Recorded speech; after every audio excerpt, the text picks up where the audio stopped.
welcome back to Up the Villa podcast. This is our opposition preview for Everton v Aston Villa. I'm delighted to be joined by Ellis from the Toffee Blues. You okay, mate? I'm good, mate. How are you?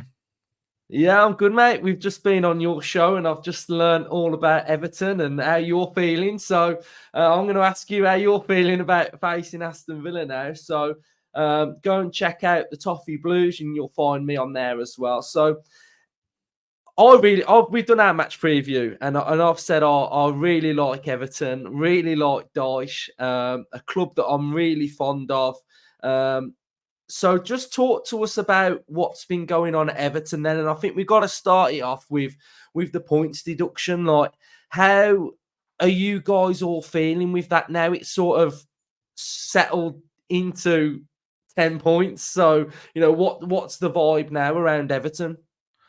Well, obviously, it hit us hard when that happens. It's something that's never happened in the Premier League before. So you see that and you think, what on earth do we do now? And, we expected something might come, but not 10 points. That seemed extremely excessive and still does. And obviously, an appeal is ongoing now. So we'll wait to hear the outcome of that. It'd be great to get a few points back. But it was either going to go one way or the other. Either the players were going to be really affected by it and all that hard work was in the bin, really, and it had dragged them down. And the opposite would be if it just galvanizes them, brings everyone together and gets Everton going again. And that's what it did, really. We were already showing good signs of form. And then the points deduction hit and we improved even more. And we went on a fantastic run at the start of December.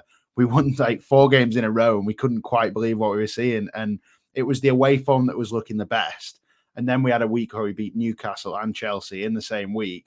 And then the home form started to turn as well. So we saw a new Everton, an Everton that everyone believed in and all the fans were behind it because it was that us against the world kind of mentality. And it seemed like we were going to get through it no matter what. And then we hit a bit of a wall. We got knocked out to Fulham in the cup on penalties and it kind of just burst the balloon a bit, I suppose. We were on great form and then you'd expect it's always going to come to an end. And we had a run of difficult results since then. We played Manchester City, played Tottenham, both good performances, but lost them both. And then suddenly it looks a lot worse. We go and play Wolves and the players were absolutely knackered. There's way too many games in December for us and they completely outplayed us that day. But the last game against Crystal Palace, the performance levels seemed to reach more of a norm again, more like what it was beforehand. So I feel like we might be back on track now, but we'll find out, won't we, on Sunday?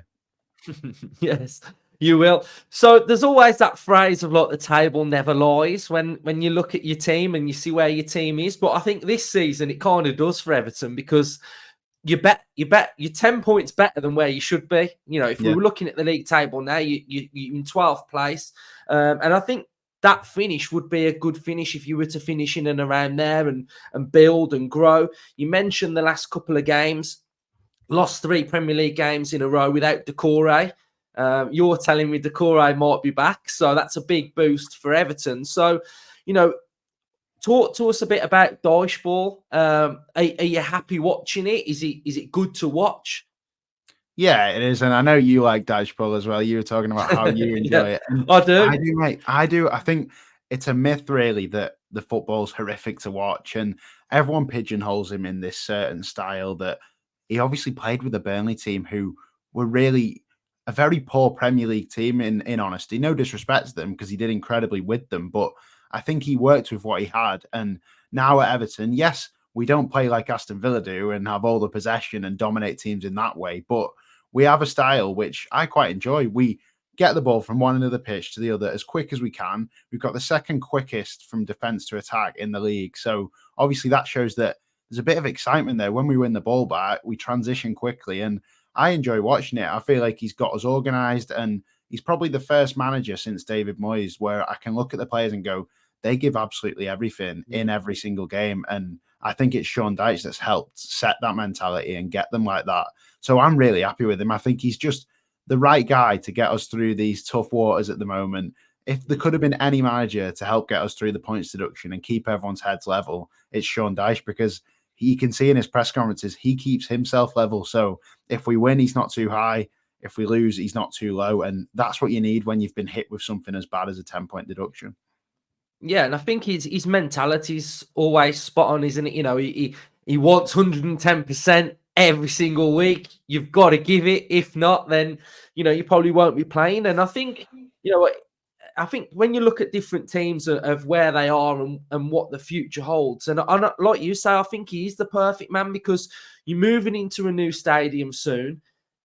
You want to be settled, you want to be set, and I think you kind of want to have like a new start when you get there. You don't want to be dragging with you. We've survived this season or we've scraped it, and we're still that club that's clambering around to try and survive. So I think he will be the man that can get you into that sort of like stable place, really. So where are you with the stadium then? How far away are you from saying this is when we're in it?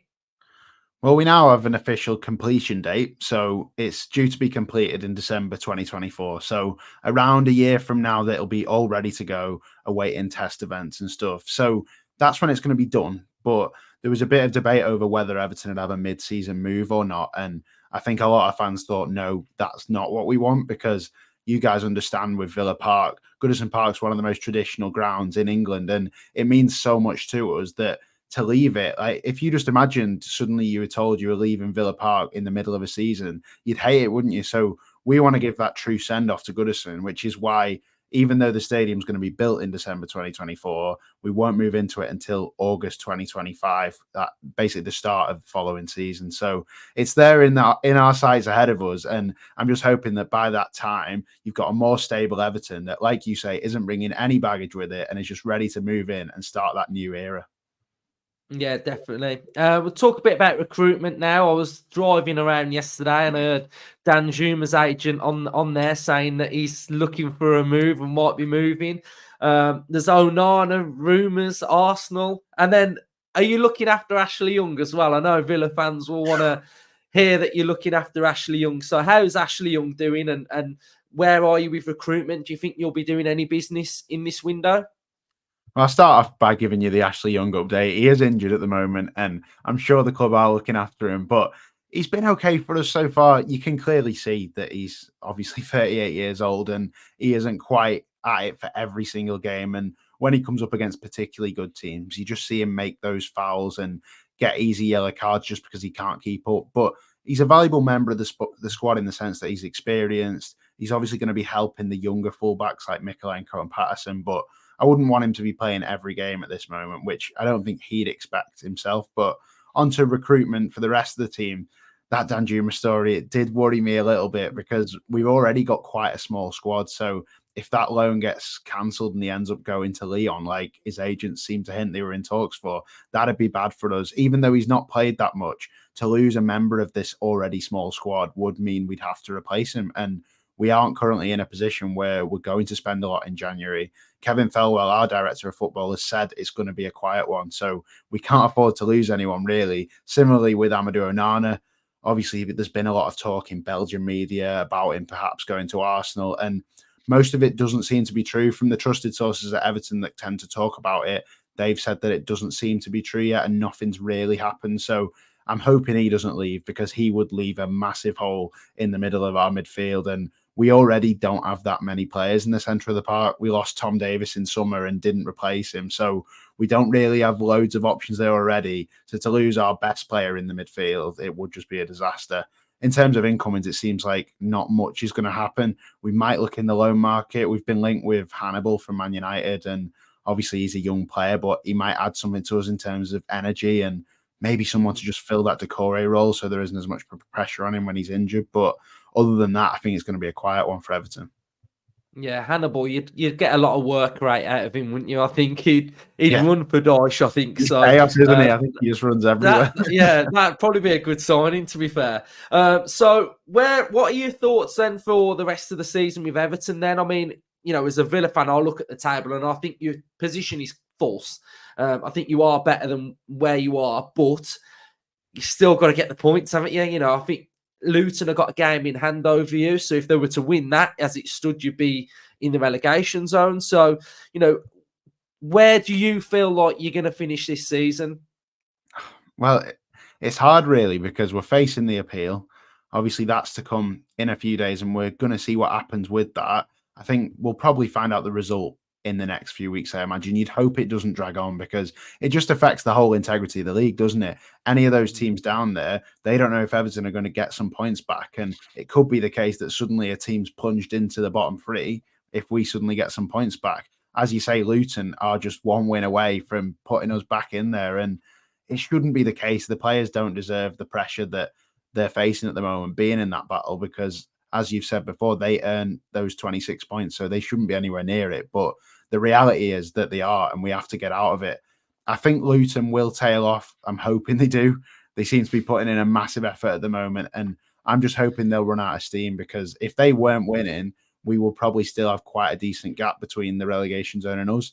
But because they are, it's just heightened the pressure a little bit. But I'm just hoping we can go on a bit of a run where we can maybe make that gap more like 6 to 9 points. And then suddenly you can look ahead and go, right, we are going to be fine this season. And then we can kind of build and just ensure that we're stable, because I think that's all Everton fans would have asked for this season. A stable, boring season with no stress, because the last 2 seasons have been full of stress. So I think if Everton can sit between 12th and 15th this season, I'd be pretty happy. Yeah, I think there's always a team as well that do drop down from where you expect them to be at the minute. And I think Palace are a team that look they've got some great players like Elise and Eze, but I don't rate them. I really don't rate the actual team, and I think they're in a bit of trouble, to be fair, with the teams that are below them that keep winning. So I think they might be in that mix anyway. So Villa at Goodison then on Sunday. What have you made of Villa so far this season? Well, I'm so impressed, as I imagine everyone in the league is. It's been the success story, hasn't it, this season? And you could see it coming from last season, couldn't you? The incredible form you had last season. And this Villa team now is a real force, and it deserves to be respected as one. And Everton are going to have to turn up and respect Villa for what they are. You've got so many exciting players now. I think the recruitment's been bang on. And the way that you've gone from being a team in the Championship to getting promoted to then having the struggles with Gerrard to what you are now, it gives hope to fans like Everton who are thinking, can we one day get back up there? And I think you're going to continue to do well this season. I've noticed that little stumble that you had, obviously the draw to Sheffield United. I bet you were gutted about that, to be able to go top on Christmas and then didn't happen. It's just classic football, isn't it? When you're about to go and win against the worst team in the league, it doesn't happen. But I don't think, like you've said before, I don't think Unai Emery would allow such a massive slip. So you're probably going to get back on it soon. And obviously you did against Middlesbrough, you did against Burnley. So it's now time to make it 3 wins in a row for you guys, isn't it? So I'm worried about the prospects of you coming to Goodison. And you've had a lot more success at Goodison against us in recent times than you had before. We used to go Everton Villa and think, well, most played fixture in top flight football. Everton usually do pretty well in it. But now it's like, right, Villa are a different team to us. You've really just made the gap so much wider, and we now look and think, can we contain you and hit you on the break? So I'm pretty worried about the prospect on Sunday. Well, football is really weird. I mean, it's weird how those runs can keep going for so long. I mean, we are normally terrible against United, very rarely beat Brentford away. And, it's just weird how you can have those teams that just pose a problem. I think it's going to be a really tough game for a Villa side of things, especially on Sunday, because of the way that you play on transition, the way that you can just attack in an instant, the way that you can defend really well. So how do you see the game panning out from your point of view? I think it's all about the first goal for Everton. I think it's as simple as that, really. If we go behind against you guys, you've got that way of playing now where you can just keep hold of the ball, control it, and just see the game out. So it's all about getting the first goal. We need to ensure that Goodison's up for it. And then if we score early, it's about holding on to it then. And if you guys score, we've got a terrible record when we go behind. And last season, obviously, you went ahead and ended up winning comfortably 2-0. And we can't afford for that to happen again. So for Everton, it's going to be the way that we win. We'll probably score, if we score, from like a high turnover. So we'll win that ball back high up, hopefully catch you guys out. Maybe if it's Pau Torres' first game back, can we catch him on the ball? Maybe. He's very good on the ball, so I'd be surprised. But something like that, if we can just hit a quick break and get 1-0 ahead, that's how we win that game. But if we go behind, I would really worry for us. Yeah, it's a weird month, January. So for Villa, we've only got 2 Premier League games. I think you probably the same. And we've got like a little break after this, but now you've got that FA Cup game, haven't you? That replay. So you were going to have a break, but now you're not having a break. So that must have probably been quite frustrating for the players. And, like we've all gone through December, the congested fixtures. And, I think this break is going to do us the world of good, really. So, so I'm going to be at Goodison. So hopefully I get to see another Villa win. But yeah, I respect Everton. I've been on your channel, so Villa fans go and check the Toffee Blues out as well. And I'll tag you in the title and the description of this video as well, mate. So cheers for coming on. No worries, mate. Good to be on.